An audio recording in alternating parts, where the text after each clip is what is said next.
Hello, everybody. Welcome back to the Pretend Pundits. Andy and Sean back to pretend to know about football yet again. Sean, hope you're doing well, mate. Bloody hot. It's bloody hot today. It is, mate. Yeah, we've had another action-packed week, if you like. We've got plenty to discuss today, as always. We've got David De Gea, of course, leaving Manchester United, and that has sparked a little bit of a debate about the price of goalkeepers with a replacement lined up in Onana. A little bit more about the regular transfer talk, and then some other bits and bobs on the side. So if I could ask you very kindly before we get started, just drop a little like on the video. It does help support the channel very much. And if you want to get involved with discussions with us about football throughout the week, all the other transfer stories and things that are going on in the world of football, get involved in that Discord group as well. The link is in the description below. So all the plugs, all the shameless plugs are out the way with now, Sean. Let's get into the meat of it. Just want to start off the episode by sending our absolute best wishes to former Man United goalkeeper Edwin van der Sar. Absolutely horrendous news coming out this week that he suffered a brain hemorrhage. The latest update, I believe, was that he was in hospital with a stable condition but concerning condition. So wishing him all the best, and hopefully the news isn't too horrendous when he comes out. So, yeah. Right. Are we talking about him the other week, weren't we? That's it, yeah. He's been in discussion, obviously, with all on the De Gea stuff. It's been obviously a prominent conversation because you think of De Gea's legendary status and Man United keepers throughout the years, and he seems to be on the tip of tongue about conversation all the time. So, yeah, very sad to hear, of course. That being said, pictured, we've got Trafford, the England under-21 goalkeeper hero, that led the under-21s to glory by that last-minute penalty save.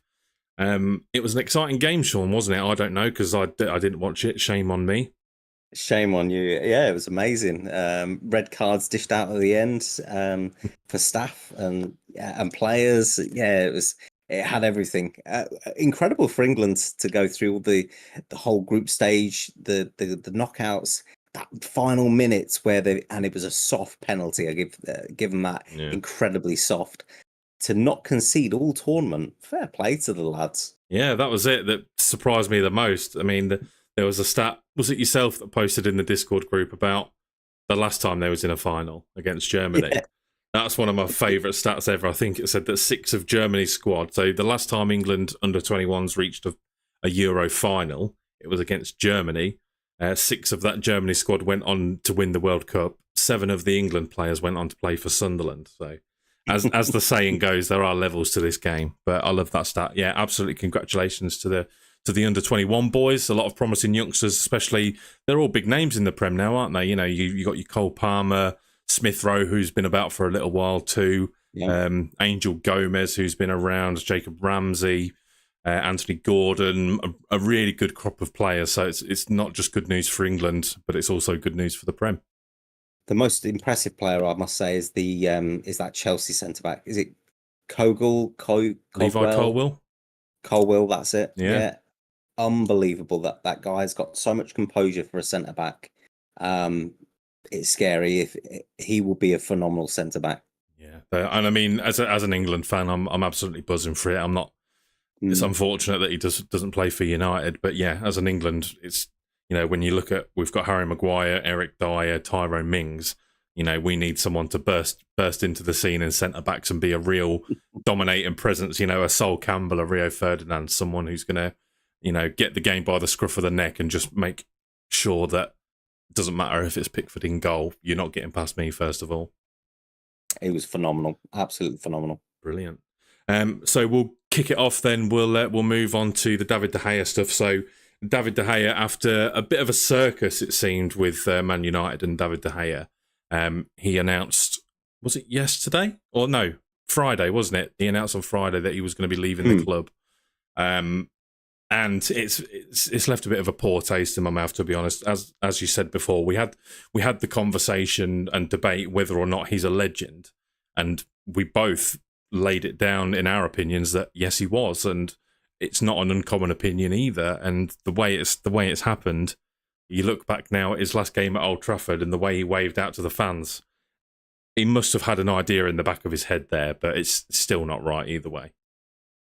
No, And did you see Rashford's comments as well? I think Rashford put did he send something out on Instagram or something? But he left the caption in of like a caption of the lines of or something like that. I So did. he's basically he sent something to his PR team or something, and they've kept that part in there. I did see something, but I know that that's happened so many times and not been real. I don't know what to believe when I read it online. It probably was, because at the end of the day, it's probably not him posting, is it? But yeah, he'll have people sorting his media out for him that'll just ask him a question. But these media people are obviously letting him down if they're posting that part on there as well. yeah, who was that famous one that someone said tweet something like? It was from years ago. Was it like Peter Odemwingie or someone like that? It was someone really random, wasn't it?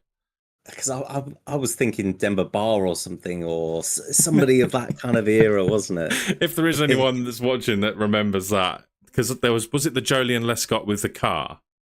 Yeah, where he said he accidentally shared that picture of the car. His team just got battered, and he was just like, "You know what? I'm getting this new car, so I don't care." But yeah, I'll try and find that tweet. Yeah, tweet something like, that's just so hilarious. Like that PA was definitely scrambling for a job the next day. Definitely. But yeah, it's very sad, and I think the situation was, I think we'll have to wait until there's like a full breakdown. But from what we understand, it was a contract was offered with a pay reduction, which De Gea accepted, but Man United rescinded. The contract was then re-offered out, and it was a bit of a circus. And it's looking very much like Andre Onana is done to Man United. It looks like they want to get that wrapped up before the tour starts at the end of this week. And he didn't want to either take a big reduction in pay or didn't want to play second string. I think there's an argument for both there. What do you think the future holds for De Gea now? Do you think he remains a Prem player? Do you think he goes to Spain, Saudi Arabia? I think he's on his way to Saudi Arabia. I've seen a lot of. I didn't think he would personally, but I've seen. Is it Al Nassr? Is that the one that Ronaldo's at? Yes, that's all right. Yeah, I see that he's been linked to that club, and yeah, that'd be a major coup for the league. Yeah, absolutely. I mean, I'd love to see him still around, but just not in the Prem for you. No, I mean, I wouldn't mind to see him in the Prem, to be honest. I think it would be a good signing for someone in the Prem, if I'm totally honest. But yeah, it's just a shame. Obviously, he had the tweet we shared on last week's pod where he was just sort of doing that yawning emoji, and then it was a bit of a juggling emoji this week. There was something not right there, and I think that was already sort of one foot in the grave for me there. When you start clowning around on social media, it's just that little hint that something's not right. That's when it's over, right? Yeah, and the sadness is that it went over the. I mean, his contract had effectively expired, hadn't it? Yeah, and they were still dicking around with it. They were still giving him the hope of maybe I'll sign a new contract, maybe I won't sign a new contract. Yeah. It's certainly not a strong point of Man United's contract, is it? Like, it was only the other day we was talking about Rashford. Now Rashford finds himself in an absolutely fantastic position when it comes to his contract talks, because Man United didn't want to extend when he was off with surgery, when he was having a bit of a lull in form. But now he's come back from his surgery. He's having his best ever season, and that's when he's got 1 year left on his contract. So he's got the strongest bargaining position there. Yeah. You know, whereas if they'd have gone to him during his surgery and gone, look, here's the crack. We know that you're not playing your best. We know you're going through this surgery, but we back you. They probably could have saved themselves some wedge on his wages. But he's got to command $500,000 a year, hasn't he? 600K. He's going to be. He has got all the chips. Yeah. Man United have just got to bow down to whatever his demands are, I think. I don't think it'll be so much as $500,000. I think, honestly, I don't think there's a chance that Man United even would pay that. I think, isn't he on 300K already though? Yeah, but I'd say you're looking at maybe 400 tops. It would surprise me if it goes over that. I think even for Rashford, you've got to look at what the mitigating circumstances are. He wants to stay at Man United, but I don't think Man United are going to not going to let him rob them. you've got to think that Rashford, he scored a lot of goals last season, right? But only through sheer necessity. Like Man United was just missing that absolute lethal finisher in the middle. So he had to step up. Whereas if he's got someone prominent that he can deliver that ball to, He stays out on the wing. That's it. He stays. He does get involved in the attacks. He does still score goals, but he's not relied upon as much. He doesn't get sort of shifted into the middle when Martial gets put on the left because of no other option, sort of thing. So, yeah, it'll be interesting to see. I can't see, like I say, I can't see him breaking the 500k mark. I think this is what Man United are currently in the process of doing, especially like De Gea is probably the benchmark for that. That they're looking to get away from that high pay model that Alexis Sanchez sort of broke and eventually ruined Barcelona, right? So, Barcelona?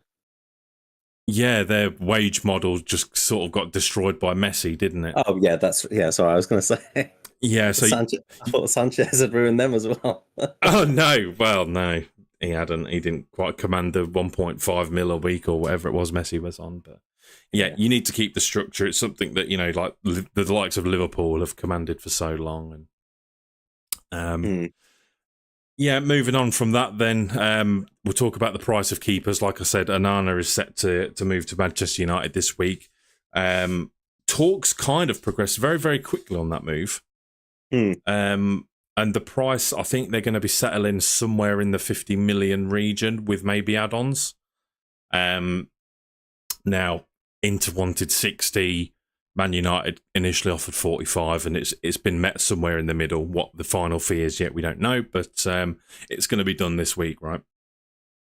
Yeah, I think so.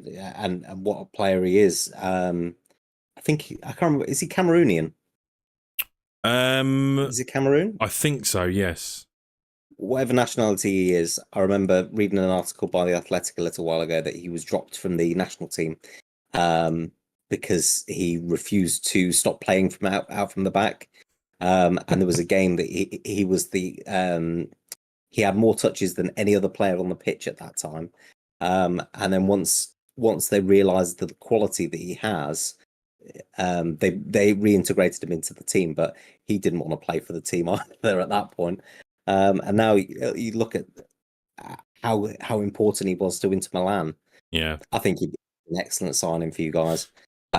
He is just the Cameroonian David Raya. I think David Raya or Onana would do wonders for your team. Yeah, and it got to the discussion point, like how much of a good player he is aside. Obviously, he was a free transfer from Ajax. He's worked under Ten Hag before. Was it because of a doping scandal or something like that? It was. So, I mean, he's got that under his name, but yeah, like you say, he's been a pivotal keeper for Inter Milan. He's unseated Handanovic in the first team, and I think Inter Milan are just ready to cash in, to be honest, because that's what they like to do. So, Man United love a good doping scandal, don't they? Yeah. Yeah, we'll talk about him a bit later. But yeah, the price of Onana then, that's what sort of sparked the debate. I won't get too deep into it for now, but yeah, you're looking at the 50 million. What would you say is the fair price for a top goalkeeper? I think that's bang on. We got a lot of stick for signing Aaron Ramsdale for I think 50 million as well. Mm-hmm. Was it 35? I know it was big money. It was 35. Where Ben White was 50 million, but we got a lot of stick for that because he's been with Bournemouth, who got relegated, and Sheffield United that got relegated. And like, why are we signing this goalkeeper that's been relegated twice? He's clearly not good enough. And I mean, you see how good he is now. Mm-hmm. So yeah, 50 million for a top quality, top six goalkeeper. It's not unheard of. Most important position in the back line, I think. Arsene Wenger used to say that a good goalkeeper will save you 12 points a season. That's right. So, yeah, I think an armour for 50 million, if he can save you 12 points a season, yeah, why not? Definitely a good signing. Oh, we got into this debate yesterday, myself and a friend. He might be watching, he might not be. He might be catching up tomorrow. But we was talking about the debate of, there's Dean Henderson, right? So Dean Henderson is set to leave Manchester United because we was talking about, is he going to be the backup? And I said no because I think we were scouting a Japanese goalkeeper. I can't remember his name, something Suzuki, for somewhere in the region of 6 million. And I thought maybe he's going to be the backup because Henderson is, as one, he's burnt his bridges with United during that interview, and two, he commands a fee of around 20 million. And that's where the debate started. He said there is not a chance that he commands a fee of 20 million. And I was like, why not? Like, Okay. And that's where the debate started. Because for me, I think for a Premier League goalkeeper he's played for England, right? He's been in the fold. I don't know whether he's played, but he's certainly been in the fold. Yeah, I think 20 million is quite a fair price. I know Man United are terrible at business and we're going to let him go for 10, but I don't think that would be a bad bit of business for any Premier League team, to be honest. And I think you've got to look at it. If you was to value a goalkeeper now, if you was to value, let's take Ramsdale, for example, what would you value him at now? 60? 60, 70, yeah. He will be England's next first choice goalkeeper. Talk of the devil. He's in the chat. He must have had his ears burning. So my argument was, you're telling me that Dean Henderson isn't worth a third of Aaron Ramsdale. I think that would be an unfair thing to say. I don't think he's shone in the same. Well, I don't think Dean Henderson's really shone anywhere since he's left. Shone in the Championship, didn't he? Yeah, and that's what I mean. You look at Ramsdale; he's been in that sort of similar position where he's been relegated twice, got to move to a good team, and the best has come out of him. He was their best player in both of the teams that he got relegated with. And Dean Henderson just wears a baseball cap and tries to look cool. I think any goalkeeper that wears a baseball cap needs to be binned. Yeah, that's fair. But all being, bottoms. all being said though, 20 million compared to your valuation of Ramsdale, I think that's fair, right?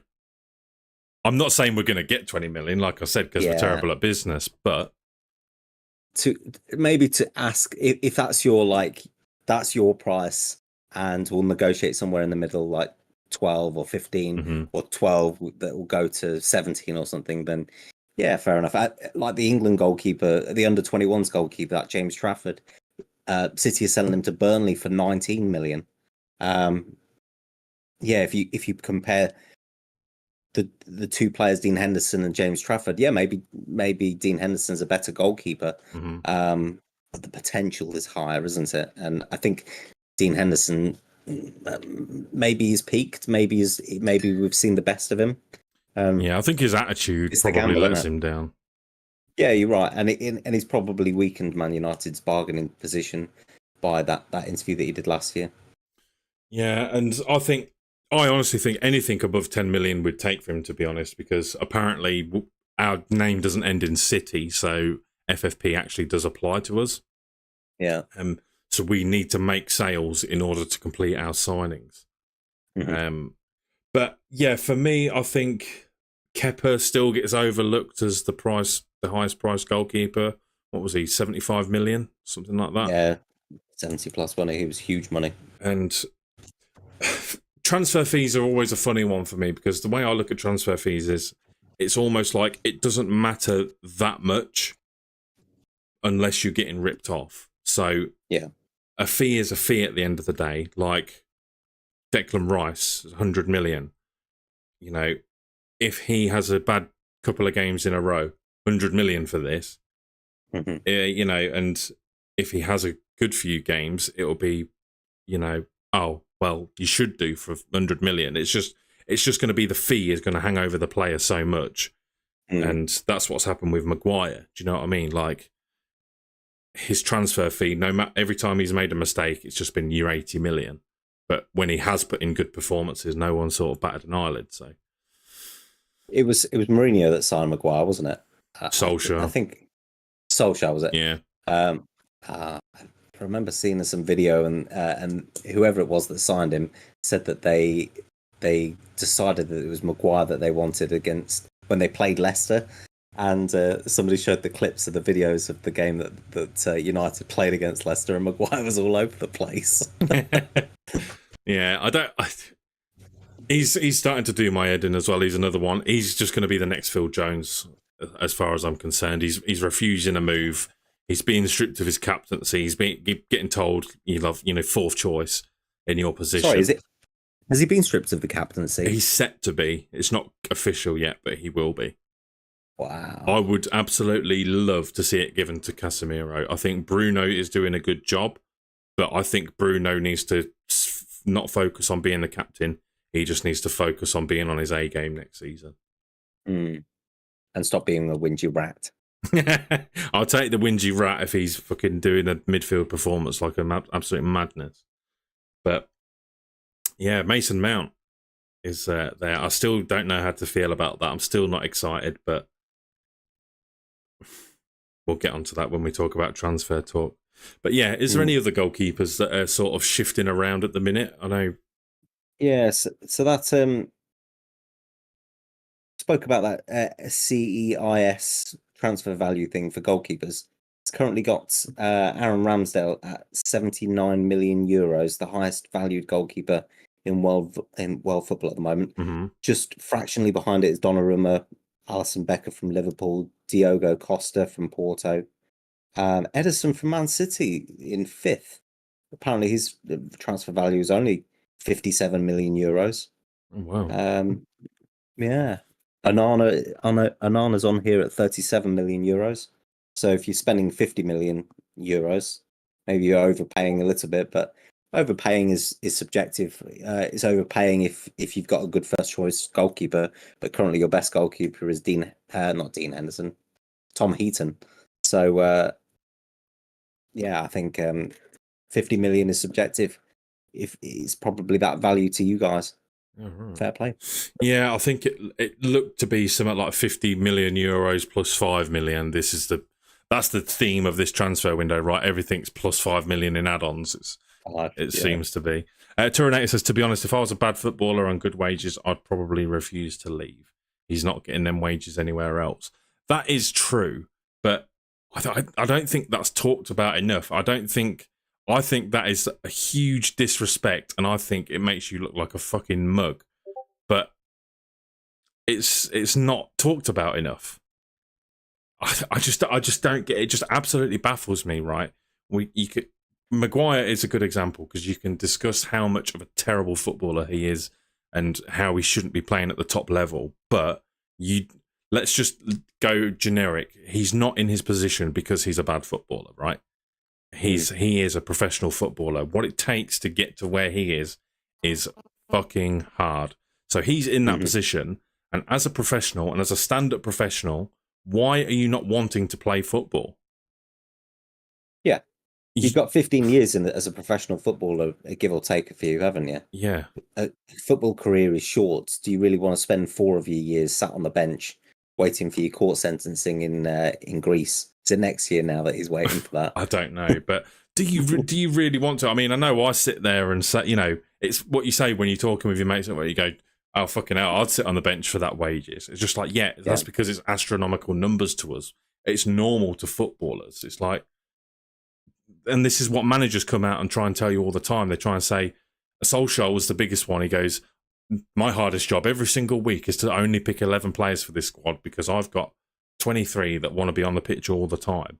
And it's just like, have you though? Have you really? Have you got players that want to be on the pitch all the time, or have you got clowns that want to be on the bench all the time? Because if Maguire knows the facts, like it happened last season, you weren't getting picked, mate. You were the club captain and you were not getting picked. Lindelof was getting picked ahead of you. Like, why as a professional would you want to do that? It baffles me. Yeah, I guess he probably just wants to play at a top club. Maybe it's reputation for him. Maybe he feels like he can still win over his opportunities. He's still playing in the England team. He's still first choice centre back.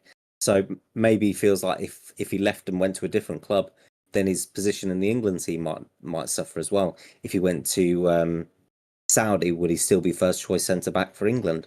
Yeah, Maybe that's more important than anything. but you've got to counter that with. I'll move it on now to the transfer talk segment because this is kind of relevant to that. So, recent developments have gone. Fred wants to leave Manchester United, or is exploring the idea of leaving Manchester United because he feels like his game time is going to be interrupted, and he doesn't want to jeopardise his position in the Brazil national team. Obviously, they've got Ancelotti there now, so it's going to be more competitive. But that's what I mean. He's worried that he's not going to get game time, so therefore he loses his position. Whereas with Maguire, it's proven that you're not getting played at Manchester United. Does he feel like being on the bench at Manchester United is going to give him more opportunities than being in the first team at a West Ham or a Villa? That's a good shout, that. I don't think it does. I don't think. I know Southgate has his favourites, right? And I think he's starting to lean away from his bias a little bit more now. He's getting better at leaning away from his bias, but he will still pick some of his favourites, and Maguire seems to be one of them. Yeah, but definitely. Surely that's the credit that he's got in the bank with England is going to run out if he's not playing game time at all. Absolutely. Yeah, you have to be playing football. Without a doubt. But, so that just ties back into everything. Why does he not want to play football? Why does he want to sit on the bench? That just, to me, it baffles me why not any people call this out. It baffles me why his England teammates don't call this out. Who's the captain of England? Harry Kane? Yeah. If he's so pivotal to that England team, why is Southgate not on the phone to him? Why is Harry Kane not on the phone to him saying, look, we need you in this fucking England team. So get your ass out of Man United, get yourself playing football, and be at your fucking best. Don't fucking waste away on the bench, because otherwise we're going to have to go and pick Eric Dyer for this next tournament. Oh, I would love it if he went to Spurs. Eric Dyer and Maguire at the back. Oh, please. It's... Yeah, I mean, you wouldn't be too worried about going against that pairing, but... Sorry, I've just ranted there. I know it's Maguire, but... It's the same for anyone. Why do you want to go and collect a wage? Like, you could make the same argument about fucking Neymar. Neymar's got the most potential out of any. His biggest wasted potential is because he's just constantly out injured or at his sister's birthday party. Like, why does he? All he wants to do is be a name, collect his wages, and disappear. Yeah, well, he's going to be the main guy at PSG this season, isn't he? Yeah, he's by the looks of it. I'm not surprised no one wants him. PSG are a mess, by the way. They are a mess at the moment, a real mess. Yeah. I think you're probably right. Maguire will need to leave. If Ten Hag strips the captaincy of it, it's probably a bit of a disgraceful exit. That will force him to leave if he's stripped of the captaincy very publicly. Yeah. I think it's only disgraceful for Maguire. Absolutely. At this point, surely, even in January of last season, he must have been the only player or the only person blocking him from leaving that door. Maybe there wasn't any interest. Who knows? I think I did see that Chelsea were interested in him. Yeah, seems a bit of a bizarre transfer for me, but yeah, I think maybe Ten Hag, maybe Manchester United are thinking, or maybe if they've said to Maguire, "We'd like you to source a move, speak to your agent, go out with your head held high," and if he doesn't, maybe by August time, then they'll strip him of his captaincy and they'll try and force his hand a little bit. Yeah. So Turinator said, if your job said to you, you can sit at home, we're benching you this week, would you look for another job or would you be happy collecting your wages? But it's not that though, is it? It's not like, you know, especially in my position, my job, right? It's totally different. You transfer that to another sport, right? Transfer that to, today's a good example, talk about the Formula One. Do you think Lewis Hamilton would be happy to stay at his organ? I don't know Formula One. That's going to be apparently clear in a minute. But who does he drive for? Is it Mercedes or Mercedes? Yeah. So Lewis Hamilton, Mercedes turn around to him and say, right, we've got a new driver on board, Lewis. You're not going to be racing this week. We're going to put you on radios. We know don't worry, you're still the captain of the team. You're the main man, but you just talk on the radios. and that happens for another year, do you think Lewis Hamilton's going to say, I want to fucking drive. I don't want to be on the radios. I'm going to go to Ferrari or Red Bull because then I'll be driving. I love it. I'll tell you what, every week I'd like you to do a Formula One analogy. No, but I mean, looking at that comment as well, I'm currently in the middle of moving jobs. It's not wages for me. It's a nice perk that I'm going to get paid more, but for me, it was more about job satisfaction and happiness. I think you got to be. It's on about Daniel Ricciardo now. Yeah, I think he's got for his own happiness, for his own mental health and well-being. You can see it. You remember when he got booed by the England fans when we played. Yeah, I want to say it's France, and he came out about mental health and you got to be together and whatnot. I think for footballers, we always think that you can give them as much abuse as you like, but these guys are regular human beings. It's really got to cut him up, the fact that his fourth choice when he's captain. Currently, all he's picking up is the fines in the changing room for wearing flip-flops in the shower.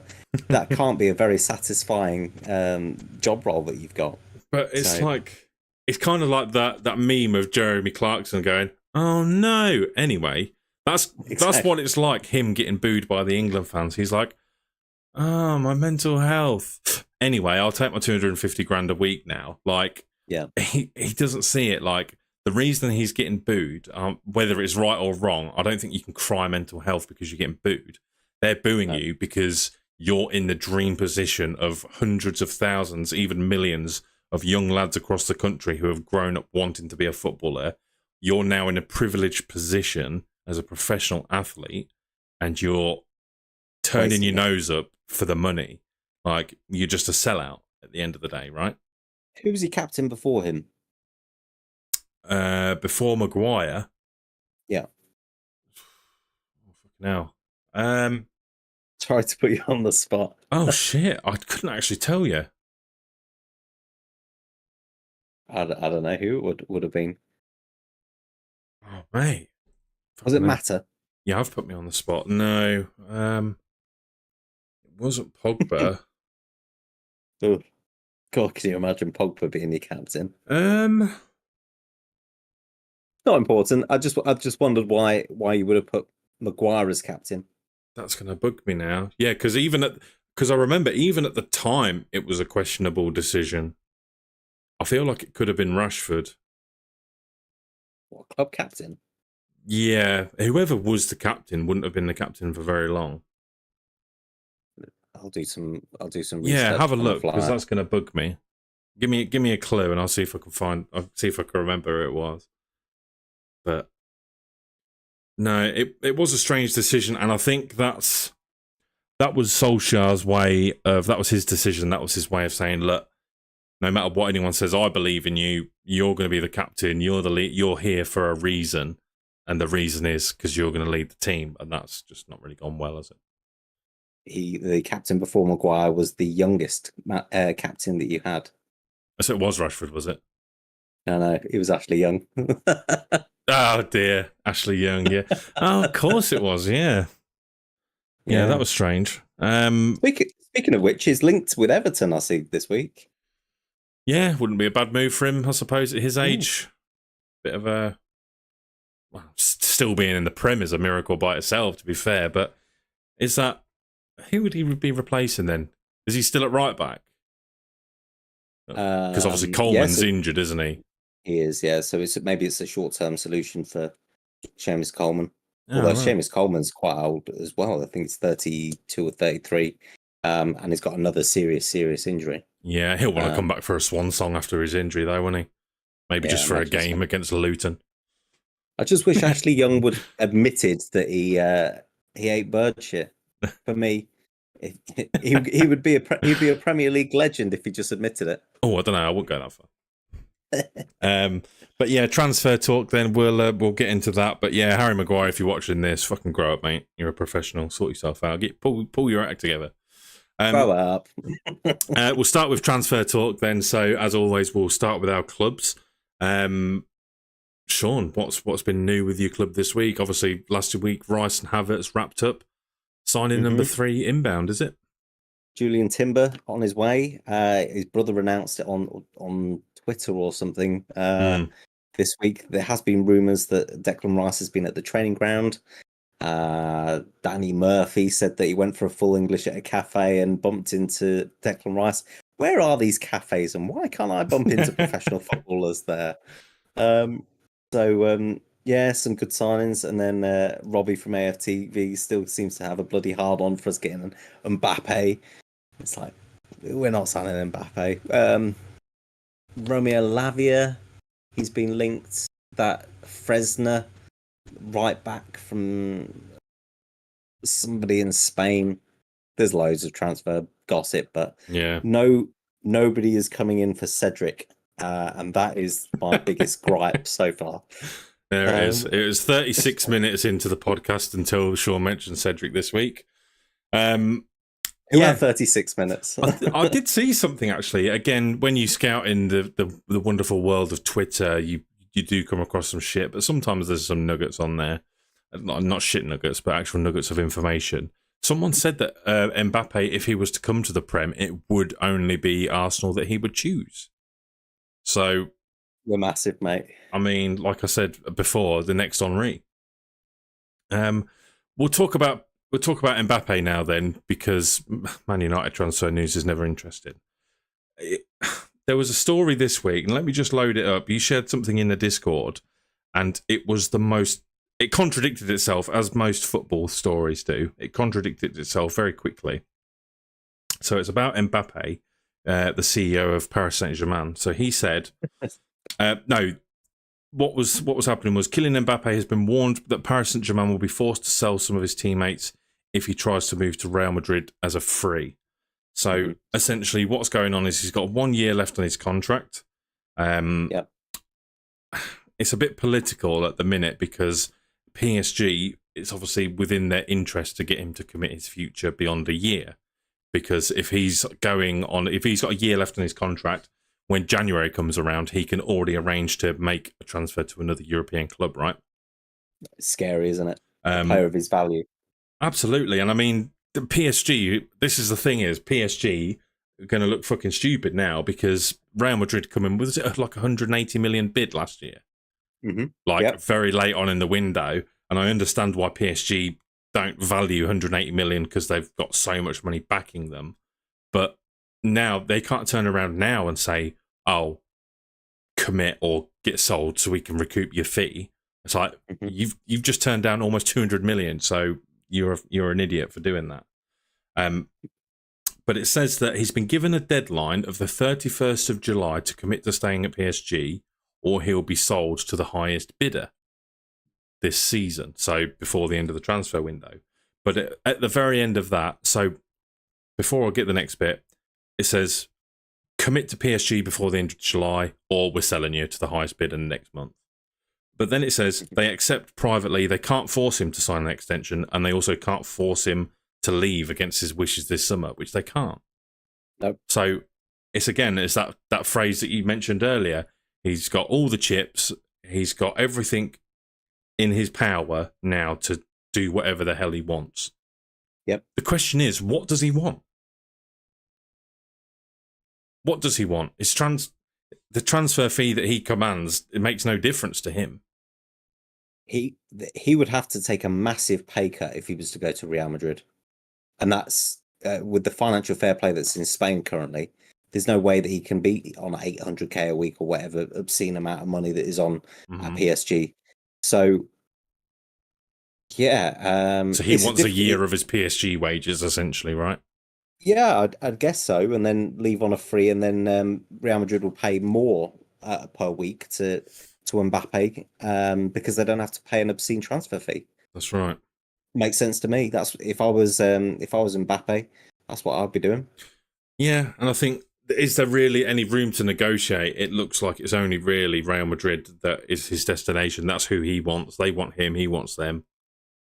Is there any wiggle room there? Is there a player that Real Madrid might be able to offer? I did see rumours that they want that they would be prepared to let Valverde go in the opposite direction. That wouldn't be a bad signing. I've always felt that PSG are a bit too top heavy, and they don't have any kind of robust central midfielders that kind of get the game by the scruff of the neck. They've got Verratti, haven't they? They've just signed Ugarte. Maybe if they had Valverde in the replacement, and they could put Neymar up front with a couple of other lesser known quality players. But if it is that case that Mbappe's going out, just think losing Messi and Mbappe. Now you've got a whole nother problem. Your midfield's fine because you've got Valverde, but now you've literally got no attackers. It'll be back to the likes of Moro Icardi type players and Choupo-Moting. Yeah, cheeky Weghorst on loan to PSG. Who says no? Yeah. Well, I did see a rumor that Lukaku's up for only 40 million. Yeah, I don't think anyone wants him. He's just, I swear to this day, I'm still convinced he's just money laundering shill for the football world. Like, I'm sure Inter Milan still owes money for him, and I'm sure Inter Milan still owe Chelsea money. And yeah, Fabrizio tweeted over the weekend, there's more talks scheduled for Lukaku next week. I think it's set to be Inter. I think he stays there. And yeah. Well, imagine if Mbappe goes, sets off a merry-go-round of strikers.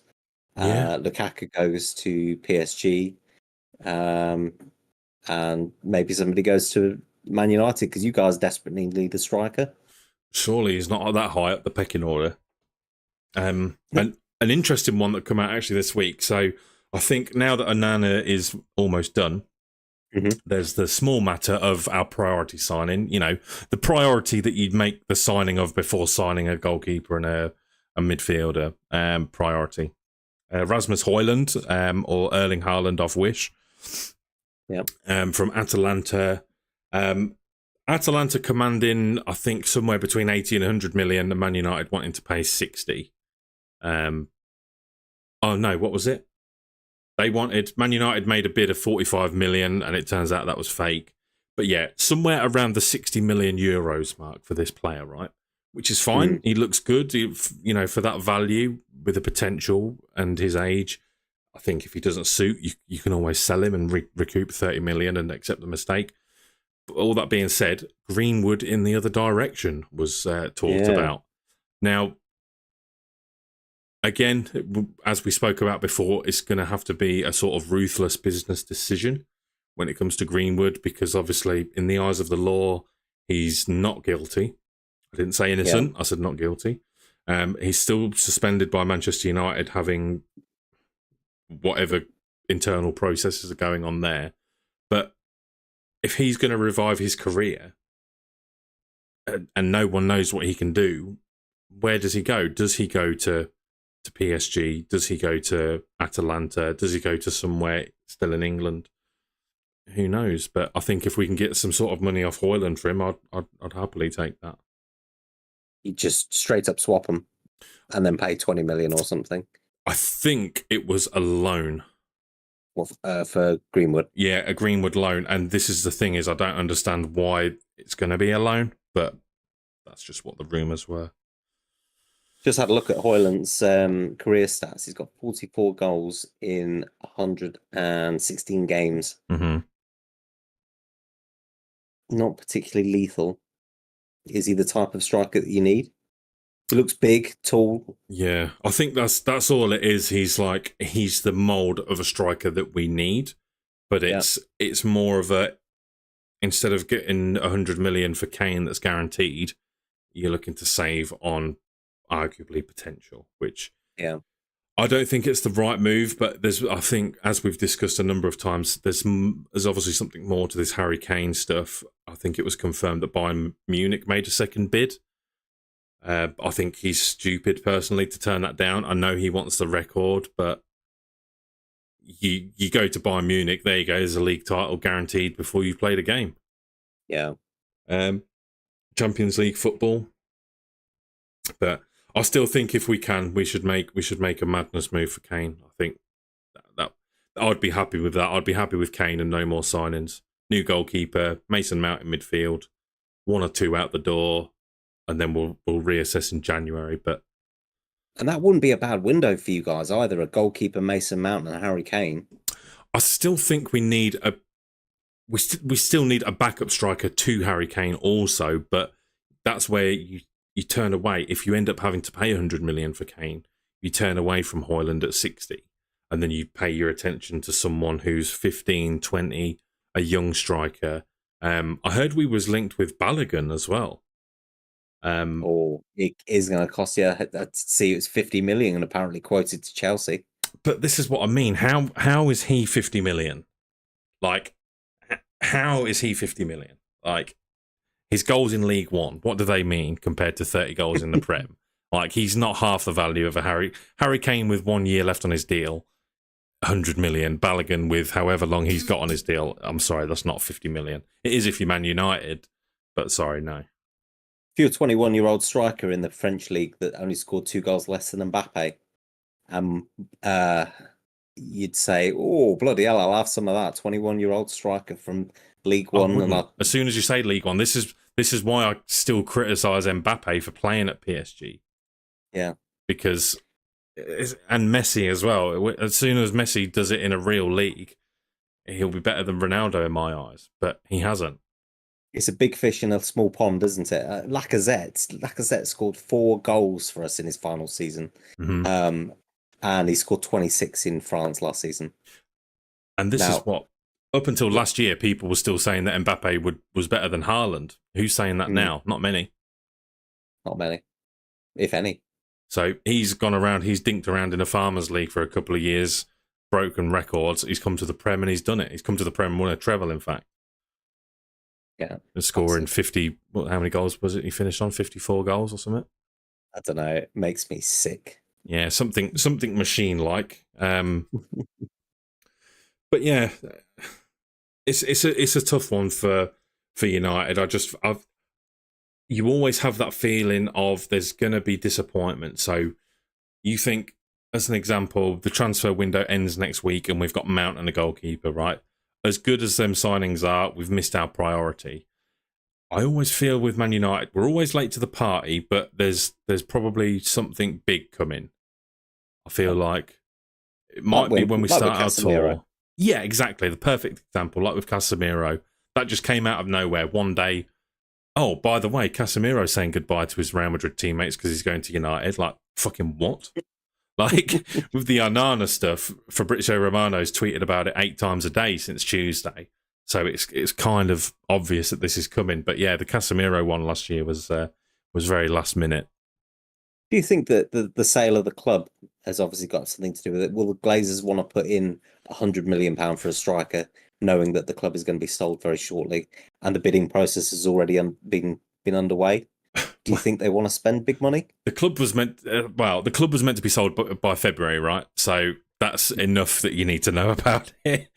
It's just been horrendous, mate. And here's what I say about this. And again, this is not my words. This has come from other sources that I've watched online. They're saying at the end of the day, people hate to say it, but we're a business. Mm-hmm. When you're selling a business, a £6 billion company, you don't budget for the next week ahead. You're budgeting for the next 3 to 5 years, right? So Man United's transfer budget was probably set 2 years ago for now, right? Based on sales and projections, and Man United would have known how much they had to spend based on their FFP and incomings and money that the Glazers are taking out. They'd have known this a long time ago. So I personally agree with that statement, and I won't accept that we're not signing players because of the sale of the club. It's like if some business magnate came in and bought Tesco, and there was a bit of a long-term taking over, there's not suddenly, you're not going to go into Tesco next week and go, oh, the owners haven't quite been figured out yet, so there's no meat on the shelves and there's no milk. Like, the business still runs as normal, right? And should still run as normal. So I don't accept it. I think it's an easy out for the Glazers to turn around and go, oh, we haven't delivered this because, the future of the club is uncertain or the ownership hasn't yet been finished. It's just like, no, you're sitting there demanding more money, saying that both bidders are short of your valuation, but you're devaluing the club by letting us fall so far behind everyone else every transfer window. So yeah, I can't accept that as an excuse. Unfortunately, it might be the case, but if it is, that's even worse. I'd say so. Like, what's the saying? What's the saying that they have? They say, they've got a transfer kitty. Mm. Yeah, I think surely that's decided way in advance of this sale stuff. But I think I read that it was 150 million. So if you spent 60 on Mount, 50 on Onana, if you've in real terms, if you got 40 million plus anything that you generate in player sales. Yeah, so you're looking at. See, this is the thing with the Fred stuff. I thought it was McTominay that was on the way out. And this is where, again, another thing that Maguire's doing to hamstring us. He's a £30 million player. If he goes to the Prem, he's 30 mil, right? Fred, if he leaves 15, 20, McTominay would be the same. It's only going to be one or two of them. So there you go. That's 50 million straight away. A couple of other fringe players. Bailly's already gone. Tellez will go. Donny van der Beek is discussing his future this week, according to Fab as well. So we should have 100 million with our player outs as well. Just go if I can get Harry Kane. Garnacho's in. He can be the backup if you want, but I feel like we need to get a backup out and out number 9. Where do you sit on Jadon Sancho? Because obviously he came back a bit portly, didn't he? I've seen pictures where Photoshop. They weren't real. Well, they weren't real. No, I saw that. This is my trust issues with the internet. Yeah, they were doctored pictures to make Sancho look fat, and they were very well doctored because I believed it until I've sort of indulged in a bit of investigation, because I thought if they were real pictures, I thought he's finished. There's no way that anyone's standards slip that low. But do you think he stays? I think he does. Yeah, I think we mentioned it at the end of the season, didn't we? I think I wouldn't mind if someone come in now and said, right, let's cut the losses on Sancho, 45, 50 mil. You know, you've lost 30 mil. You've paid him a lot in wages. Cut your losses. I'd be happy with that, I think. But he's on his last legs, I think, for me. He's on his last chances. Sort yourself out. Yeah, Don't do fucking Anthony spins. Yeah, the annoying thing is, it's just that he's just another one of them players where it's annoying because you know what he can do. But yeah, it's just unfortunate he doesn't. Yeah, I'm looking forward to it. I'm hoping some more stories develop on our transfers this week.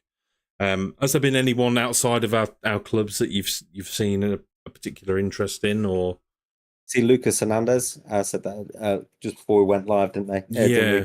He's gone to PSG. Who else have I seen? Did write these down. I put these in my notes. Yeah, last week there was Pau Torres to Villa. That's sort of all been done. Real Madrid signed that central midfielder, the new Messi. I can't pronounce his name. It can drop or something like that. Is they've signed him. Yeah. Zaha's apparently been linked with Napoli and PSG. That wouldn't be a bad signing, to be fair. Zaha to PSG. If Mbappe goes, that's not a terrible direct replacement. He still had a bit of quality. Milan Skriniar, he went to PSG on a free, didn't he? Yeah, he was touted quite highly over the last. I can't remember if it was last year or the year before, but he was scouted very highly. He was scouted to be potentially one of the best centre backs in Europe. So to get him on a free is a good little pickup. Great pickup. Spurs signed Solomon, who's on loan from. He was on loan from Shakhtar or somewhere in that region. Somewhere outside the Big Five. Yeah, he was. Speaking of Big Five, actually, I think is it the French league has just dropped out of the Big Five. They've been replaced by the Eredivisie, the Dutch league. No. So, yeah, I think it was the French league that's dropped out. Top 5. That's crazy. European. Yeah, I know that top 5 European leagues. I know they've ranked. dropped 2 places out of the league now, so they haven't got 20, have they? They've got 18. Yeah, France League One has dropped out of UEFA's top 5 leagues. Oh, weird. Yeah, replaced by the Dutch league. I thought that was that big transfer signing. Of course, we had the Arsenal medical doctor. He's off onto Manchester United. Yeah. I thought that summed up our week at the time. We'd had no transfer news and we get a fucking doctor. Like, yeah, brill, mate. As soon as Phil Jones leaves, who's permanently injured, you guys go get a doctor. Who else? Steve Round, the Arsenal assistant manager, he's left. Talksport is so bloody clickbaity. Fabregas has obviously just retired, and Talksport's like former Arsenal player lined up for assistant manager role. And then when you click it, it's Santi Cazorla. Santi Cazorla's still playing. The fuck do you mean he's going to be the new assistant manager? Yeah, and you can't replace Steve Round, who's a very experienced assistant manager, with Santi Cazorla. He's not been an assistant manager before, and he's an all-round great guy. Yes, that seems strange. It seems strange that we're getting rid of these high-profile jobs as the assistant manager job and the chief medical doctor that we've got. So see what goes on there. Yeah, there must be something in the works. I mean, I don't tend to follow all the backroom staff activities as much, but yeah, only of your own club, right? He's still got Steve McLaren. Yeah, Big Steve. Yeah, he's leading us into next season. I can't see him being around for long. Much like Roy Hodgson, who signed a year extension, the absolute nut job. Yeah, I did want to talk about. There's not a lot of clubs in the top flight of football that have released their first team kits yet. And this seems to be. I know that is there 4 clubs in the top flight that have got betting sponsors. Yeah. So obviously they've not been announced yet, as they're trying to replace those, rather and see if they can buy out their contract. I think Brentford have confirmed that Hollywood Bets is still going to be their sponsor, but Chelsea have still not announced their first team kit. West Ham still haven't announced that. West Ham seems to be in a bit of a pickle, really, because they've got, I think, Betway, isn't it, for there? I can't remember who's theirs are. But not only have they not released their kit, I think they play on not Monday coming, but the Monday after, as part of their qualification for Europe. I'm certain it is. Yeah. Or their pre-season or something. And they've not even dropped their first team kit yet. It's madness. Yeah. I mean, Brentford had that thing, didn't they, where they said, oh, we're going to guarantee 1 kit every 2 years. Mm-hmm. So this is the start of a new 2 years. But yeah, normally, well, commercially, teams should have their kits out by now. I mean, I'm surprised. Chelsea haven't? I think Chelsea had a hiccup with one of their sponsors, didn't they? Paramount. There is rumours that they're going to be sponsored by Nintendo, which would be amazing. Yeah, to have a Nintendo kit. I remember when Arsenal had their Dreamcast kit. I don't know if you ever had a Dreamcast console. I didn't. But that was, yeah, they're revolutionary. They were one of my favourite kits, the Dreamcast kits. Mm-hmm. Yeah, I like them sort of old school style kits with them sponsors and stuff on. Like the new sponsors are just a bit odd, aren't they? Mm. Because they're all normally like big corporate foreign companies that you've not heard of, that are not household names. You know, a Team Viewer, of course, they're not household names, but yeah. Oh, that's who you guys have got this season, isn't it? That's it. Yeah, I think we've got them for this is going to be our second year with Team Viewer, so yeah, it'd be interesting. Yeah, transfer talk. The only other thing, as pictured, Mason Mount being given the 7 number. I think where all signs pointed to Garnacho getting it. I know it's just a shirt number, but it seems a bit odd. Yeah, and he follows some great number 7s in Angel Di Maria, Alexis Sanchez, Michael Owen. There was a bit of a number 7 curse, wasn't there? There was, yeah. So the last person who I enjoyed watching playing the number 7 shirt, of course, was Edinson Cavani. And then who else have you had? Memphis, Antonio Valencia. But yeah, I think it is just associated with Ronaldo and Beckham for the most part. But it just didn't make sense why he didn't get his old 19, which Varane Yeah. occupies, and Varane gets Phil Jones's 4. Just, I don't know. Some It's people are strange, into it. I do like my shirt numbers because obviously I'm a bit of a sucker for shirt numbers and players having the right ones and so on. Like Trent Alexander-Arnold having 66. Like, just grow up, mate. This isn't pro clubs. Do you know what I mean? Just have 2 and shut up. For you, where does the number 7 play on a pitch? Yeah, winger, innit? For me, it's winger. It's right wing. Vinny Junior's just got the number 7 shirt at Real Madrid, so you think winger. Who's your number 7? Oh, fuck. See, I am dreadful with shirt numbers, as we found out on another video. It's not Arsenal's Saka, number is 7. it? Oh, it is, yeah. Yeah, Arsenal's there you go. Winger. Geordie says, don't forget the legendary number 7, Shane Long. Shane Long, Southampton's poster boy. He's have City got a 7? I have no idea. Don't think they have they? Grealish is 10. City number 7. João Cancelo. No. João Cancelo. Yeah, João Cancelo's number 7. Oh, weird. He's not even going to be Because of his playing. mother. Yeah, I wouldn't mind signing João Cancelo. What a player Of his he would be for us. mother. Yeah, it would be a good player for you, to be fair. Mm.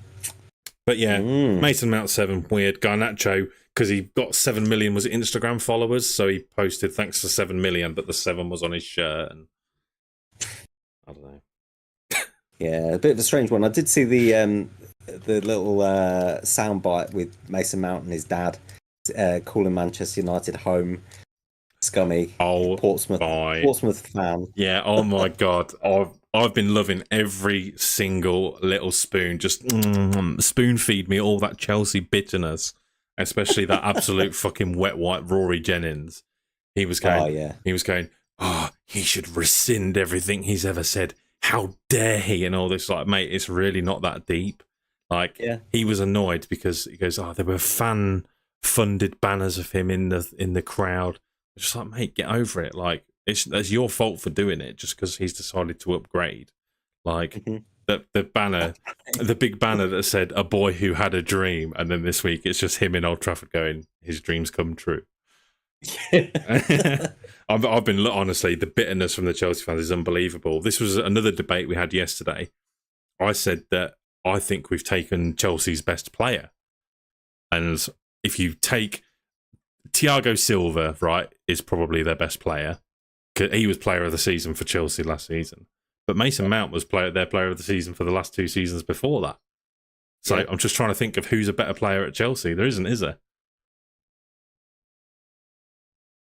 Yeah, I'd probably agree. Performance-wise, yeah, absolutely. So I'm happy with that. Yeah, and I popped in the Discord yesterday about Mikhailo Mudryk in McDonald's. The absolute athlete that he is, getting a Big Mac, £100 million, and he's out having 5 chicken select meals. He's like, I've always looked up to Luke Shaw. I posted into the I've got another group chat, and I did the Big Smoke from GTA San Andreas. Like 2 number 9s. Yeah, a number 9 large, a number 45 with extra dip. Oh dear. I'm trying to think of a very quick Mudryk pun based on him going to McDonald's, but I just can't. No. Anyone, get in the chat if you can. I'd love to see it. But yeah, I mean, that's about it for transfers. Again, I am very much looking forward to the next season when all the transfers and stuff are completed. We've got our first pre-season friendly on, where is it? Wednesday, is it? Oh, is it as soon as that? Yeah, Leeds. We've got on Wednesday at 4 p.m. Well, strange you say Leeds, because they're another one that hasn't released their first team kit yet. They've only just announced their new manager, haven't they? Daniel Farke, who used to be the Norwich manager. Yeah. He's got a bit of a weird balloon face. He is, that Daniel Farke. I thought he was going to say balloon voice. He's got a very soft voice, hasn't he? Farke. He has, yeah. But yeah, didn't they just bought a player from Scotland, didn't they, from Aberdeen? Ooh, I don't know. For like have they? 200k. I can't remember his name. Yeah, let me just have a look. Surprised they haven't sold any players yet. I'm surprised that nobody's gone in for them. That Willie Willie Notto. Yeah, But a Scottish rising star called Lewis Pirrie. So it's obviously for Fabrizio Romano, he does pick up on a lot of stories, but for him to pick up on that one, it must mean that there's some sort of momentum around him. Because, you know, he's not, you know, Fabrizio Romano's not tweeting about who Peterborough United are signing and stuff like that. Born in 2007, this young lad is Lewis Pirrie, so maybe one to look out for. It's, you know, it's a big move for a player to go in the Championship like that, right? I left school in 2007, so that really hurts me. And this guy was being born and is now a professional footballer. Kind of crazy. But yeah, 200 grand. That's a very Leeds bait, isn't it? Yeah, for a big club, I mean, so-called big club. Yeah, Geordie was telling me the other day that Leeds have a condition on when they sign players that if they ever get relegated, they loan them out. They have a loan clause that they can leave for a year and then come back if they get promoted, which I thought was quite interesting. I'd not heard of that for clubs before. So Diego Llorente, who's I think I want to say is their centre back that Leeds have got. They've loaned him out to Roma for the season in the hope that they get promoted this season and then he'll join again in the Premier League. Interesting tactic because you'd want some of those players, even if you have to play them against their will in the Championship to get you back out. Well, that's what I'm thinking. It's strange in the sense that, well, number one, they haven't really got players of a higher quality than the Championship, so they're only going to be taking a sideways step. And anyone who is going to be playing at a higher level than the Championship would be the ones that people want to loan out. But why would you want to loan them out if you're chasing promote? It just makes no sense. It's a weird vicious circle, isn't it? Off the top of your head, can you think, obviously Llorente's gone to Roma, but can you think of any Leeds player that hands down is a Premier League player? Willie Notto. Notto, Tyler Adams maybe, somewhere. Yeah. Obviously, Weston McKennie, he was fucking dog shit for Leeds, wasn't he? Was he only on loan though, wasn't he? He was, yeah, but yeah, he's definitely better than the Championship. And then only because I like saying the word Robin Koch. Cut that. He's probably the last player that I'd probably take out there, but yeah, not many other players to be fair. Yeah, one transfer we didn't actually talk about, I think something advanced this week about, was Harvey Barnes to Newcastle. I think it looked like he was on for a move to West Ham and Newcastle have just come in and gone, yes, we'll have him. I think that's a great signing, but what does that mean for St. Max? That's 25 million as well for Harvey Barnes. I'd take him for 25 million. Yeah, I think they've done very well there to get him compared to any other teams, but yeah, we'll see what comes up of that this week. Excuse me.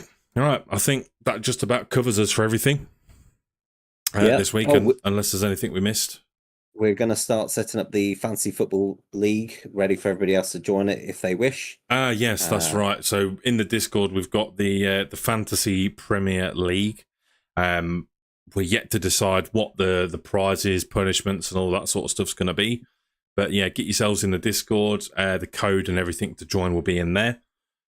So if you want to come and beat us, I think I finished 3rd and 2nd in the 2 leagues I was in this year. It's probably my best performance for a while. I normally, out of about 10 people in the league, I'm always 8th by halfway through the season, and I stopped looking at the app. But I had a vested interest this year, so I'm hoping to be able to do a bit better. You need to create some really clever puns for your team names. I've already got mine. Mine's what would Jesus do? Classic. Because obviously it's an Arsenal pun.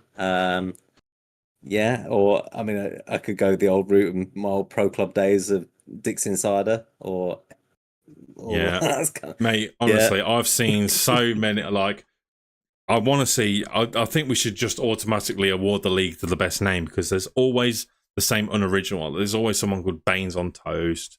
Like that gets done every single year. Epstein's under 11s like XI. Yeah, that gets done. It just gets a different celebrity name every year. It's going to say BBC presenter under 11s this year, isn't it? Like hashtag BBC presenter. Philip Schofield's under 11s. Don't come at us with that. We've seen it all before. Balotelli, Tubbies, and all of that. Balotelli Tubbies. I'm just trying to think back because obviously I haven't played FIFA in such a long time. There's always the same sort of ones. Who else is there? Come on, Sean. We just used to, every time we create a new pro club team, it's Dix Insider 1, Dix Insider 2, and yeah, into your nan. Reborn and all that. Oh, brilliant. Hugh Janus, yeah, that's a good one.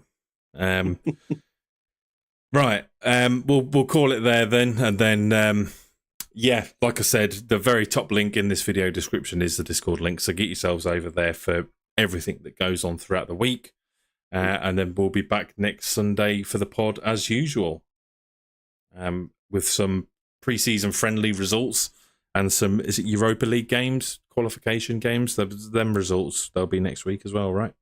They're coming, aren't they? They're coming thick and fast. We beat Wednesday, Thursday. Yeah. Oh, Tuesday, Wednesday, Thursday. Ooh. Should we have a quick look through the fixtures? Go on then. Make sure these are unmissable games. Of course, you've got Lincoln Red Imps versus Karabag FK. Nice. How clued up are you on your European teams, Sean? Can I tell you the teams and you can tell me what country they're from? Go on then. Let's go. Hamrun Spartans. Greece. Oh my god. It does not even tell me here. Oh yeah, it does. Hamrun Spartans. No, that's Malta. Classic. FK Struga. German. North Macedonia, of course. Naturally. Uratu FC. Serbian. Ooh, not far away. Armenia. Oh. They're playing the mighty Zrinski Mostar. They sound Russian. Bosnia-Herzegovina. Same. The legends themselves, Bate Borisov. Oh, they are... You know this one. Yeah, Hleb came from there, didn't he? Mm-hmm. No! Big Bate. Master Bate. Wait. Shit, where did he come from? What country is it? Belarus. Oh, fuck. Here's an easy one. Shamrock Rovers. Ireland. Yay! And Bridal Bilk. Right, no. Are they Ireland as well? Breidablick. Icelandic. Yeah, Icelandic. Oh, there you go. Amazing. You've seen the Eurovision film, haven't you, Sean? Husavik. But yeah, on that note, I'm probably going to watch some of these games. I can't lie. I need some sort of fix of football that's just to get me through. It's like coursing through your veins. Yeah, that's it. Right, Sean, thank you very much, mate, as always. And yeah, get in the comments. Let us know. Again, get us in the Discord as well if there's anything you want us to see. If you anything you want to see us talk about next week, any of the breaking stories, we're all ears. We're all ears. But yeah, thank you very much, and see you all next week. See you next week.